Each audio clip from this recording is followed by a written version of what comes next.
What's up mga ka-Joyride? For today's video ay meron tayong susubukang isang produkto. At sa videong ito ay ipapakita ko sa inyo kung ito ba ay swak sa panlasa at budget nyo. Kaya ano pang hinihintay natin, simulan na.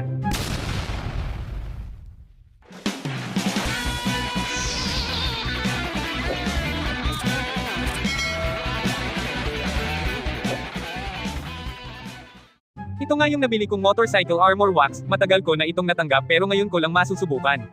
Napakaganda nga nito dahil buy one take one na at may free microfiber cloth pa para sa smooth at solid na pampakinis ng iyong motor. Syempre bago natin ito subukan ay huhugasan muna natin itong si Bumblebeat para naman mas maganda ang maging resulta.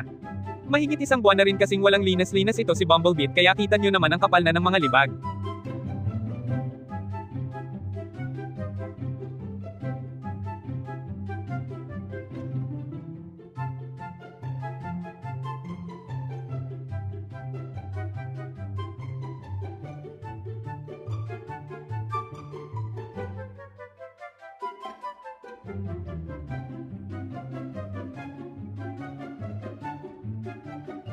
Ngayon tapos na ako maghugas kay Bumblebee. Susubukan na natin kung gaano nga ba ka-epektibo itong armor wax na ito. Linisin mo dito. Naglagay lang ako ng kaunti dito sa sponge na kasama sa pagbili ng produktong ito at unti-unti nang ang in-apply sa aking motor.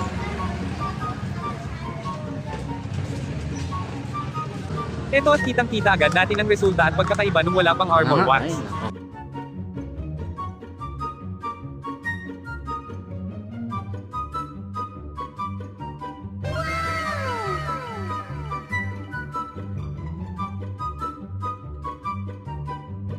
Kita nyo naman nagmukhang bago ulit si Bumblebee dahil sa kilos at comment tab ulit gamit itong armor wax na ito.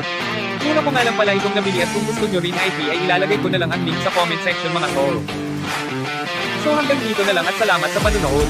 Kung nagustuhan nyo itong video ay maaaring paki-follow na lang din ang ating page at paki-subscribe na rin ako sa aking YouTube channel. Maraming salamat ka Joyride!